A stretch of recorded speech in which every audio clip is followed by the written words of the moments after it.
ذمہ دار تھے. میں نے ان سے عرض کیا، میں نے کہا آپ نے سیرت کی کتاب پڑھی ہے؟ کہتے ہیں کئی کتابیں پڑھی ہیں.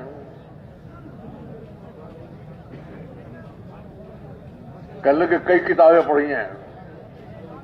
میں نے کہا اسلام میں لوگ جو داخل ہو رہے تھے وہ رسول اللہ صلی اللہ علیہ وسلم کعبے کے سامنے نیت باندھ کر نماز کے کھڑے ہو جاتے تھے اور لوگ اسلام میں داخل ہو رہے تھے. وکیل صاحب کا ہوش ٹھکانے نہیں رہے. میں نے کہا نہیں، میں جواب نہیں دوں گا. وکیل صاحب آپ کو جواب دینا پڑے گا کہ نماز سب سے بڑی چیز ہے. حضور نیت کر کے کھڑے ہو جاتے تھے اور لوگ اسلام میں داخل ہو رہے تھے.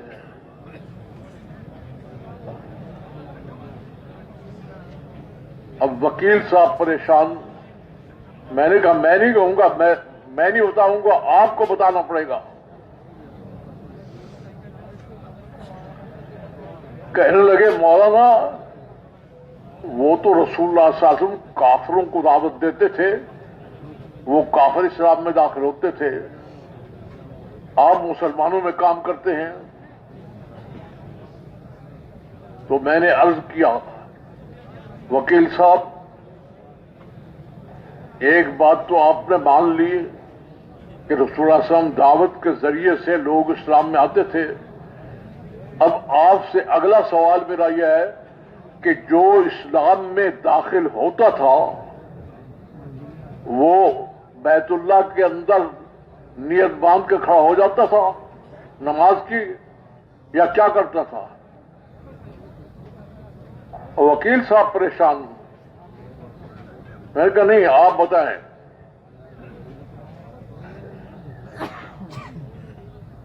دعوت کے ذریعے سے وہ اسلام میں آیا، دعوت کے ذریعے سے اسلام میں آیا. اسلام میں آنے کے بعد وہ نماز پڑھنے کھڑا ہو جاتا تھا یا کیا کرتا تھا؟ اور وکیل صاحب جو ہے پریشان. نہیں، میں نے کہا میں جب آپ نے سیرت پڑھی ہے تو سورت میں آپ کو نظر آیا کہ وہ دعوت سے اسلام میں آ گیا اور پھر نماز پڑھنے کھڑا ہو گیا. تو وکیل صاحب کہنے لگے نہیں، دعوت کے ذریعے سے اسلام میں آیا اور پھر اس نے آگے دعوت کا کام شروع کیا.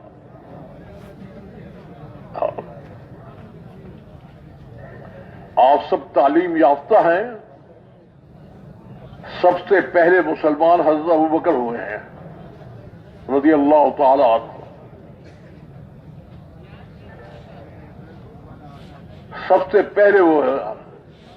اور شام کو 6 بڑے بڑے قریش کے سرداروں کو لے کر حضور کی خدمت میں حاضر ہوئے. عرض کیا کہ آج کی میری یہ کمائی ہے.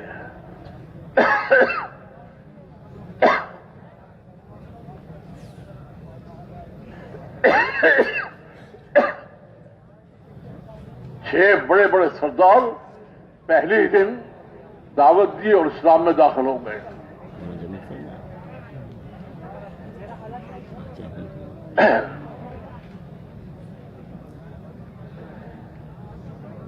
سیدنا ابوبکر رضی اللہ تعالی عنہ نے دعوت کے کام کو آگے چلانے کے لیے بیت اللہ میں جو مرکزی جگہ تھی جہاں پر بڑے بڑے سردار مشرق کے بیٹھتے تھے، وہاں آپ کھڑے ہو گئے اور آپ نے سارے مجمع کو دعوت دی. انہوں نے بہت پٹائی کی، حضرت ابوبکر کو بہت مارا یہاں تک کہ بے ہوش ہو گئے. اسی حالت میں کسی نے اٹھا کر ان کو گھر پہنچایا.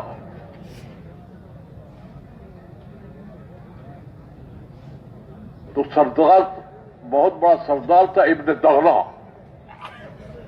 وہ حضرت کی خدمت میں حاضر ہوا، کہنے لگے میں آپ کی ذمہ داری لے لیتا ہوں، آپ کو کوئی ہاتھ بھی نہیں لگائے گا، بس آپ ایک کام کریں، نماز پڑھیں، روزہ رکھیں، سب کچھ مرضی کریں، آپ کریں، لیکن دعوت کا کام نہ کریں،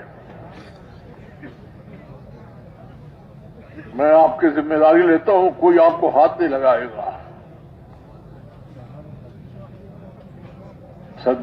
سیدنا ابو بکر رضی اللہ تعالی نے جواب میں کہا ابن دغنا سے، جان جا سکتی ہے، دعوت نہیں چھوٹ سکتی۔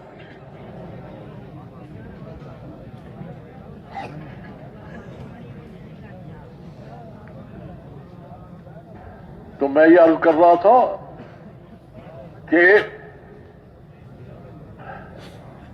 اس امت کو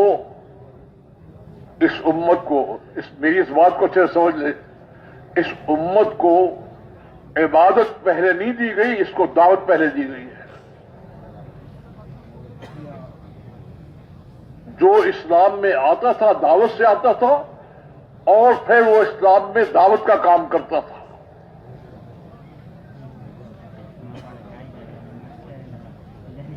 سیدنا بلال رضی اللہ تعالیٰ عنہ ایک غلام تھے، یہ دعوت کا کام کرتے تھے، قریش ان کو کھینچ کے پھینکتے تھے اور کہتے تھے دعوت کو چھوڑ دو وگرنہ اسی طرح مرو۔ یہ جواب یہ کیا کہتے تھے، میں جان دے سکتا ہوں، دعوت کو نہیں چھوڑ سکتا۔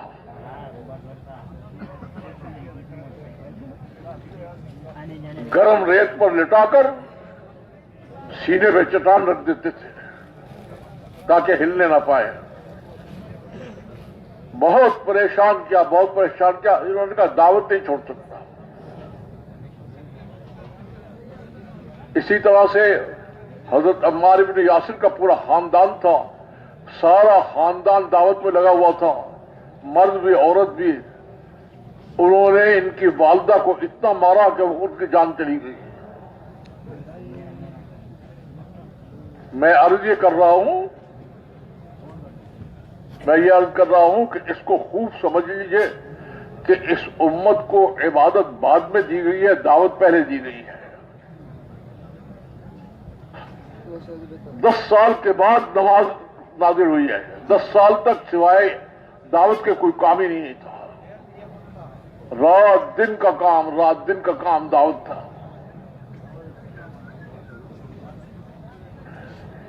دن بھر محنت کرتے تھے، رسول اللہ صلی اللہ علیہ وسلم کی خدمت میں لے کر آ جاتے تھے، پھر اس طرح سے ایک بہت بڑی تعداد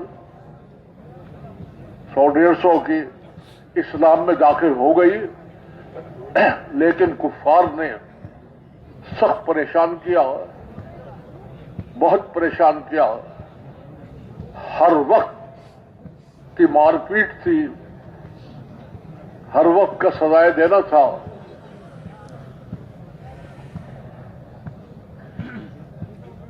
اتنا مارا، اتنا تنگ کیا کہ آخر حضور اکرم صلی اللہ علیہ وسلم ہجرت پر مجبور ہو گئے۔ آپ ہجرت کے لیے چلے، حضرت ابوبکر صدیق ساتھ تھے، ایک غار کے اندر دونوں چلے گئے، کفار بھی ڈھونڈتے ڈھونڈتے وہاں آ گئے۔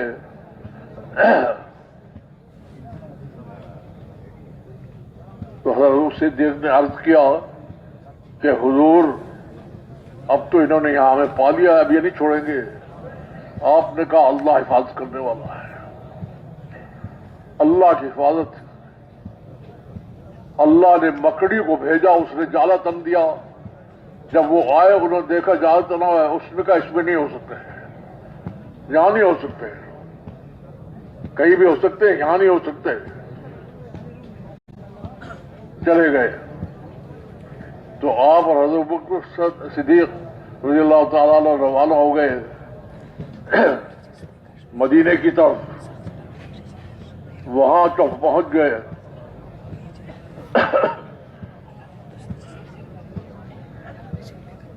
وہاں جا کر وہی دعوت کا کام کیا جو مکے میں کرتے تھے.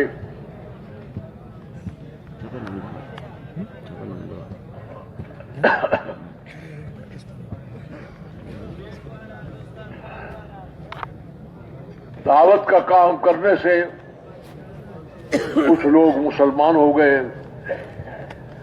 ایک بہت بڑے صحابی تھے سعد بن معاذ، جو پورے 300-400 کے وہ قبیلے کے بہت بڑے سردار تھے. تو کہنے لگے اچھا میں دیکھتا ہوں کہ یہ دعوت کو کیسے وہ کرتے ہیں، میں جا کر ان کو ختم کر دیتا ہوں.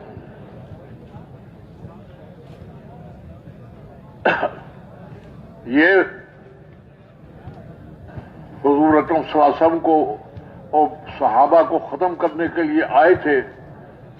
جب یہ وہاں پہنچے تو حضور اکرم صلی اللہ علیہ وسلم نے فرمایا ہماری بات سن لو، اگر پسند آئے تو قبول کر لینا، پسند نہ آئے تو جو مرضی ہے کرنا.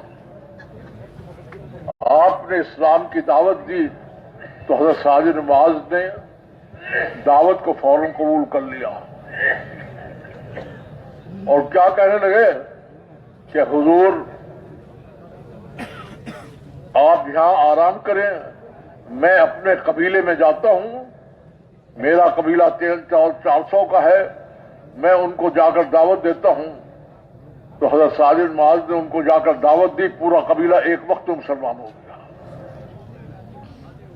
اس طرح سے مدینے کے اندر اسلام فوری پھیل گیا.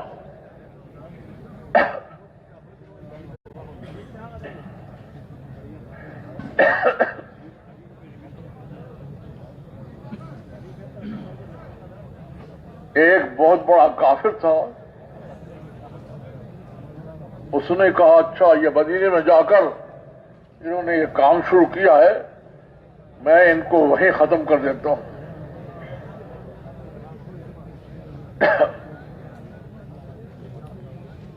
وہ مدینے میں پہنچ گیا، مدینے میں جا کر حضور کی مجلس میں اس نے بات کی اور لوگوں کو کہا کہ یا اسلام کو چھوڑ دو وگرنہ میں تمہیں ختم کر دوں گا. مگر وہ ہمارے جیسے مسلمان تو نہیں تھے. انہوں نے کہا جان جا سکتی ہے، زمین جا سکتی ہے، گھر جا سکتا ہے، بیوی بچے چھوٹ سکتے ہیں، اسلام نہیں چھوٹ سکتا اور دعوت کا کام نہیں چھوٹ سکتا. تو ایک دعوت کا کام مدینہ منورہ میں پھیلتا رہا، ادھر بھی سب جگہ دعوت کی شکل چلتی رہی اور لوگ اسلام میں داخل ہوتے رہے. صحابہ کرام کے دستے کے دستے باہر نکلتے تھے، اسلام کی دعوت دیتے تھے، لوگ اسلام کو قبول کر لیتے تھے. اس طرح سے اسلام پورے علاقوں میں پھیلتا چلا گیا. 3 صدی تک مسلمان اپنی اس ذمہ داری کو پورا نہیں کرتے تھے بلکہ اس کے لیے جان دیتے تھے. 3 صدی کے بعد ملکوں کو فتح کرنے کا شوق لگ گیا، ملک فتح کرنے شروع کیے، لیکن ان انسانوں کو فتح جو کرتے تھے دعوت سے وہ رہ گیا. ملک فتح کرنے شروع کر دیے، ملک فتح کر دیے، لیکن وہ اسلام میں جو داخلے کا بات تھی وہ رک گئی.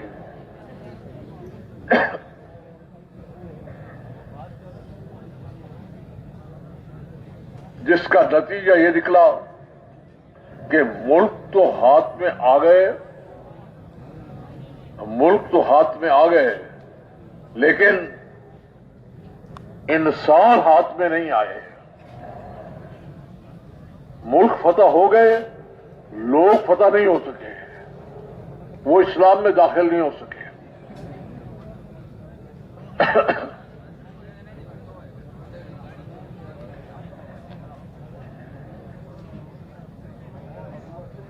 اب اللہ کو جو وعدہ تھا مدد کا وہ دعوت پر تھا، جب دعوت چھوڑ دی تو رک گئے. اب کفار اوپر آ گئے اور مسلمان نیچے چلے گئے.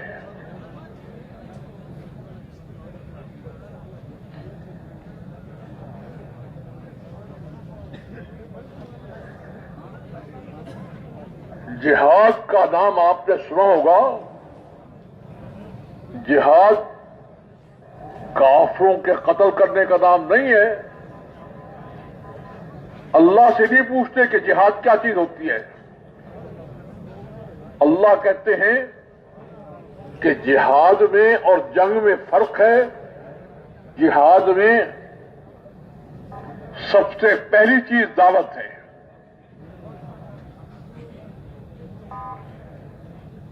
جہاد میں سب سے پہلی چیز دعوت ہے. دعوت دو. دعوت قبول کر لیں تو سینے سے لگ ڈالو. دعوت فوری قبول نہیں کرتے لیکن ساتھ مل کر رہنے اور آپس میں ایک دوسرے کے معاشرے میں رہنے کے قبول کر لیں تو اللہ کہتے ہیں ٹھیک ہے، یہ بھی ٹھیک ہے. اگر دعوت بھی نہیں قبول کرتے اور آپس میں ساتھ رہنے کو بھی قبول نہیں کرتے اور کیا کہتے ہیں تم اگر دعوت دو گے تو ہم تم سے جنگ کریں گے، تو اللہ تعالیٰ کیا کہتا ہے؟ اللہ تعالیٰ کیا کہتا ہے؟ اللہ کی بات سننے کی ہے. اللہ تعالیٰ کیا کہتا ہے کہ اگر یہ جنگ کریں گے تو مقابلہ تمہارے سے شکل میں ہوگا، اصل میں میں مقابلے پر آ جاؤں گا. اور جب میں مقابلے پہ آؤں گا تو کون ٹھہرے گا؟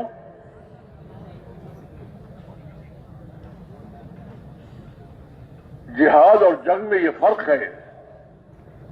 جنگ میں مقابلہ انسانوں کا انسانوں سے ہوتا ہے.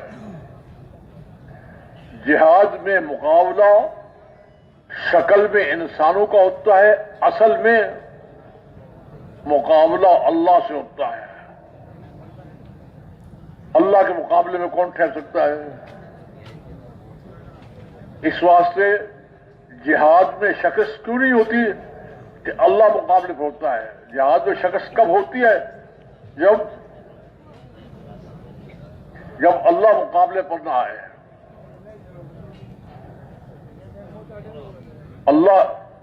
اللہ تعالیٰ نے قرآن کریم میں صاف کہہ دیا ہے 100% دین پر چلنے والوں کی مدد نہیں کرتا، ان کے لیے جنت ہے. میں مدد کرتا ہوں ان کی جو میرے نائب بن کر میرے پیغام کو دنیا میں پہنچائیں. میں مقابلے پہ آ جاتا ہوں. کب؟ جب میرے پیغام پہنچانے والوں کو کوئی چھیڑتا ہے. میرے پیغام پہنچانے والوں سے جب کوئی مقابلہ کرتا ہے تو میں پھر اس کو چھوڑتا نہیں.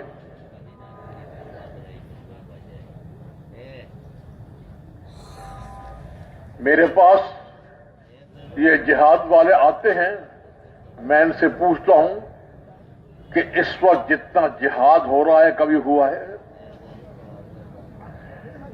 اس وقت میں جتنے مجاہدین دنیا میں کام کر رہے ہیں، جہاد کر رہے ہیں، کبھی ہوا ہے؟ اب گم. اور میں نے کا جتنے جوتے اب مسلمانوں پہ پڑ رہے ہیں کبھی پڑے ہیں؟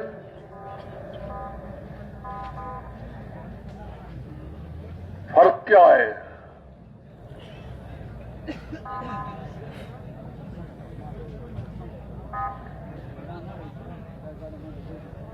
اس دور میں اللہ مقابلے پہ ہوتے تھے.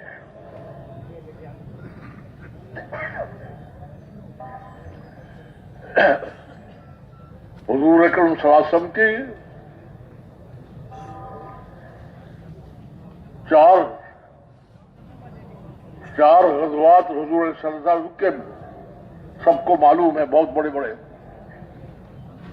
سب سے پہلا بدر کا، پھر احد کا، پھر خندق کا، پھر تبوک کا. یہ چار بڑے بڑے غزوات ہیں جو حضور اکرم صلی اللہ علیہ وسلم کے دور میں ہوا ہے. سب سے پہلے بدر کا واقعہ ہے.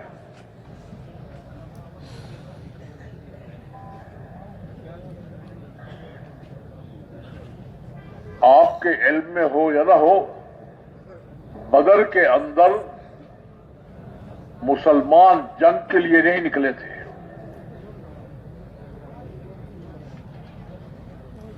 ساری 300-350 فوج کے پاس.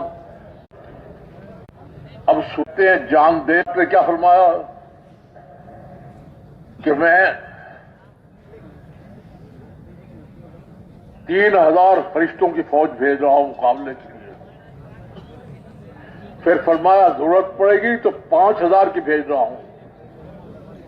پھر آخر میں فرمایا کہ 3000 اور 5000 یہ بھی مخلوق ہے، میں خود میدان میں آ رہا ہوں، دیکھتا ہوں کون ٹھہرتا ہے.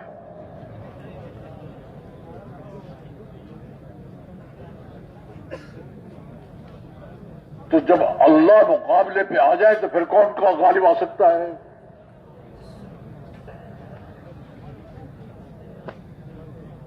ابو جہل بہت زور سے اور بہت اس کے ساتھ آیا تھا، تھوڑی دیر کے بعد ختم ہو گیا. 1000 فوج میں سے ایک بڑی تعداد کو پکڑ لیا، ایک بڑی تعداد جو ہے ماری گئی، ایک بڑی تعداد جو ہے وہ بھاگ گئی. مسلمان غالب آ گئے. تو وہ جو کافر بھاگے تھے بات میں کہا کرتے تھے کہ یہ پہاڑی ہے بدر کی. یہاں سے ہم نے دیکھا سبز لباس پہنے ہوئے فرشتوں کی فوج اتر رہی ہے. وہ تو ایک ہی فرشتہ کافی ہے، 1000 فرشتے تو پتہ نہیں کیا کر دیں. دوسری جنگ وہ غزوہ احد ہے. غزوہ احد میں تھوڑے سے مقابلے کے بعد کافر شکست کھا گئے. حضور اکرم صلی اللہ علیہ وسلم نے منع کیا تھا کہ تم اس پہاڑی سے نیچے نہ آنا، چاہے ہماری فتح ہو چاہے شکست ہو، تم وہی انتظار کرنا. جب فتح ہو گئی تو آپس میں کیا کہنے لگے تو فتح ہو گئی ہے، کفار بھاگ گئے ہیں، اب تو فتح ہو گئی، اس طرح سے اترو اور سامان غنیمت کو سمیٹو. ان کو منع کیا تھا کہ وہاں پہاڑی سے نہ اترنا. کفار نے دیکھا کہ پہاڑی کی جگہ خالی ہے تو وہ وہاں سے اتر کے آ گئے اور انہوں نے پکڑنا شروع کر دیا، حتیٰ کہ حضور اکرم صلی اللہ علیہ وسلم کو مارا. آپ کے دندان مبارک شہید ہو گئے. پھر اللہ نے مدد کی، وہ بھاگ گئے. حضور نے فرمایا کہ بھائی جب تمہیں کہا تھا کہ یہاں ٹھہرنا نیچے نہ اترنا، پھر کیوں اتر دوں؟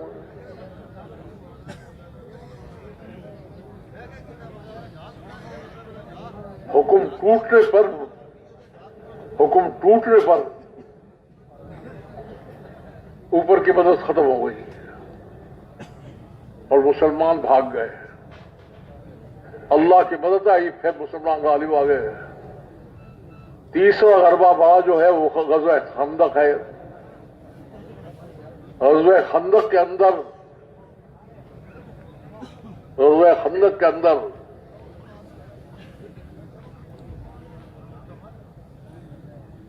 جو صورت پیش آئی ہے وہ کیا ہے کہ پورا عرب مقابلے پہ آ گیا اور پورے عرب کی فوج آ گئی۔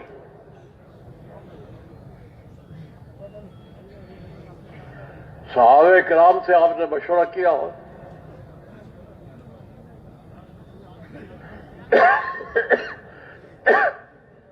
صحابہ کرام سے آپ نے مشورہ کیا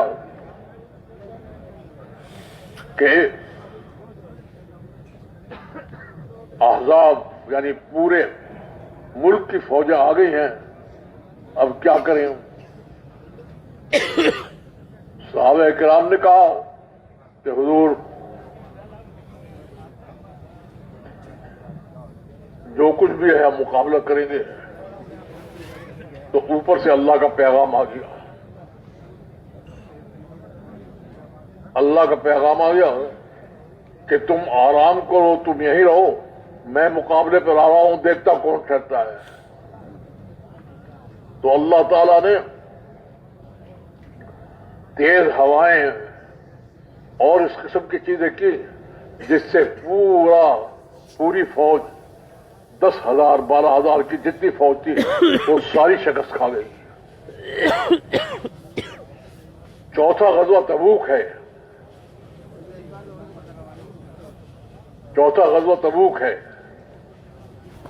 تبوک کے اندر مسلمانوں کی فوج تھوڑی سی تھی اور کفار کی بہت زیادہ تھی۔ نہیں، مسلمانوں کی بہت زیادہ تھی، کفار کی تھوڑی تھی۔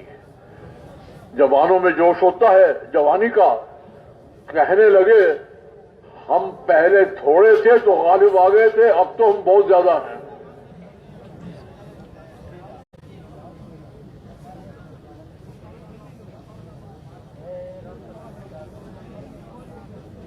پہلے ہم تعداد میں تھوڑے تھے، جب ہم غالب ہو گئے اب تو ہم تعداد میں ان سے دگنے ہیں۔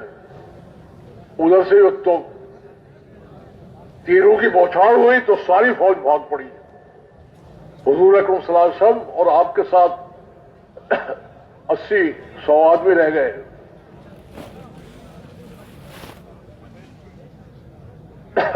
اور آپ آگے بڑھ رہے تھے اور فرما رہے تھے النبی لا کذب، میں جھوٹا نبی نہیں ہوں۔